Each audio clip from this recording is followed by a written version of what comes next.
question is when too much is too much. And to me it was very clear that the entire quest was not for the good of the girl or for helping other youth in problem, in trouble, but it was looking like we need to get the story, we need the money. It's too much for me was at the beginning when I saw and said, well, I don't want to do the interview. That should have been the end.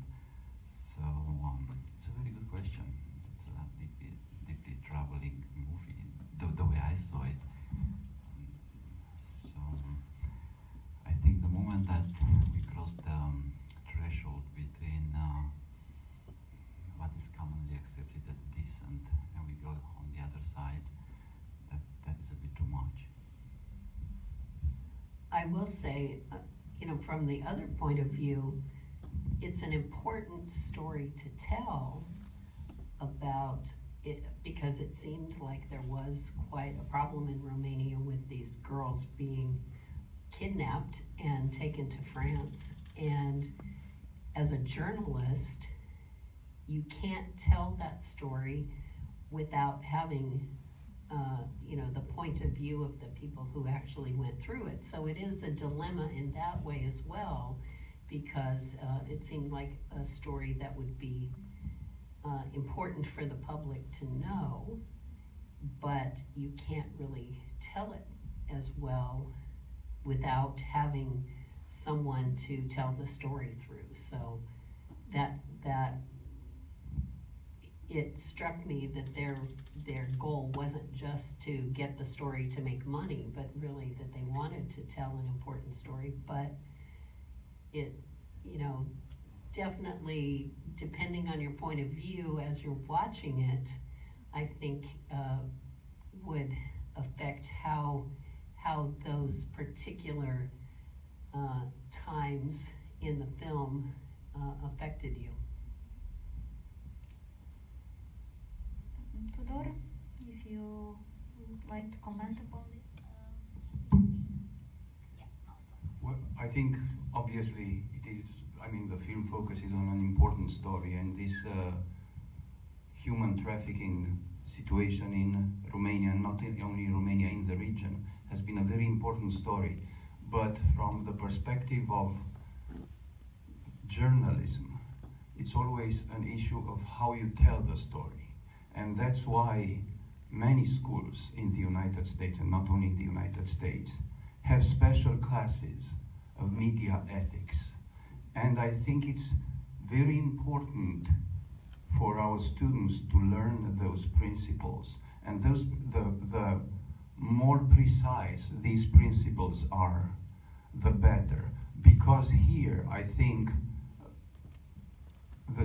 the journalists and the fixer had to make too many decisions on their own. And obviously, if there were very clear rules for the media for the French media company, where they knew that they cannot interview someone who is underage, or that for sure there's a rule that the face of the person or even the voice is blurred, it would have been easier not to make mistakes and not to hurt.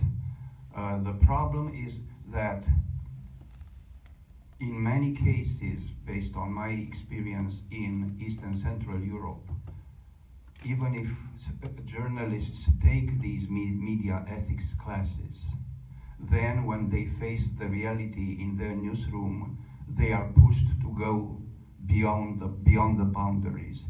And I'm not saying that by putting it in contrast with the US media, because if you watch the most recent surveys of audiences in the United States, you see that the media trust is lower than any other time in the history since we are measuring media trust. So that's also a sign to me, and I would like to ask Lee a little more about this, about where we are with the media trust and who are responsible. Because, for instance, I'm giving the example of CNN because we work a lot with CNN. they have a very, very good code of ethics, in-house code of ethics, but they don't share it with anyone else. So the audiences do not know what the procedures are because CNN doesn't want to share it, because CNN, like other media organizations, doesn't want to be sued. So it's a very, very complex issue. Yeah, if I may add one, I fully agree with what you said about looking at the ethics and learning about how to do things the proper way. The red flag for me in this movie was the title. You don't need a fixer if you go by the rules. So the moment that you need a fixer, that means you need to go and find the route that bypasses probably even the ethics of the profession. So for that reason, I was saying that it wasn't apparent, at least in this case, and of course it's a very limited point of view, how the French news agency is gonna help all those in trouble. How's that gonna be? At one moment they said, well, we'll give you the whole information to French police, yes? And somehow all they did was they got the guy and shipped it back to Romania. That's not justice. And, yeah. I would disagree. I'm sorry. I would disagree with the fact that using a fixer means that something's wrong. I think that if journalists just gave up the first time or the second time or the third time someone told them no, that there would be very important stories throughout the course of history that would have never been uncovered. And I also think there are people who say they don't want to talk, but quite honestly you can sense that they do. It's just finding the common ground and making sure they're comfortable. So it's a very fine line, and as a former journalist, I have had situations where I was uncomfortable asking questions and probably wouldn't put myself in that situation again. But for the most part, I think that journalism does require a certain degree of aggression, especially in the difficult stories. So, a little bit. I'd like to ask something about aggression too. Okay. I'm sorry for interrupting. No. Since the journalist lady brought up the idea of aggression, and this is the actual thing that this movie revolves around. There's the fixer. He wants to become a journalist. He's not a journalist yet, so he's on the way to it. He's just about ready to do anything it takes to get there. So he's willing to force the story. Now, obviously, there's a story, but the story is not as much about ethics as it's about child abuse. So you need to interview a child. You need to basically force somebody to relive an experience at a very young age that was abusive at first, and by doing so, you're also performing an abuse. So obviously, forcing the story pretty much means that, well, you might have to squeeze the meaning out of something that's being said. You might have to go the distance, and it's always sensitive. Whenever you're dealing with a child, it's basically really sensitive. Now, it's been a long-term debate in America that whenever somebody says no, you should just stop. Now, with journalism, that just does not apply, because regardless of what you hear, in order to get the story, you need to go further. So you need to push the no into something that's feasible. You need to push the no into a territory that you can work with, because you need to bring the subject to the public. Now, how do you actually deal with that? Well, I think one of the main issues in a conversation like that is to help the person in the conversation offer ideas to the person about why it would be helpful for them to talk. I mean, I know there are many instances where people are initially reluctant to talk, but one thing a journalist will do is to talk to them about ways in which them telling their story would be helpful in the long run. So in my experience, that's what happens. This was so male-centered that the only women who were standing up for the girl were the young nun and the older sister, and the cruelty of the ambushing of the mother who hadn't been aware what had even happened to her daughter is certainly crossing the line. But I was unclear when the nun sent the journalists and the fixer out to the car to speak to the young men. Were they also abused young people in the way that they reacted to the circumstance and their violence as a result? I wasn't clear on what the nun was trying to say, that perhaps that it wasn't just girls who were being affected by this, but young men. Does anyone have an opinion on that? Yes, I think the nun was trying to point out the pressure that is exerted by those guys, those young boys standing in front of the church. They were actually observing everything that was going on there in order to report further to their boss, who was actually the pimp. That the main character, one of the pimps, Viorel, it's called in the movie.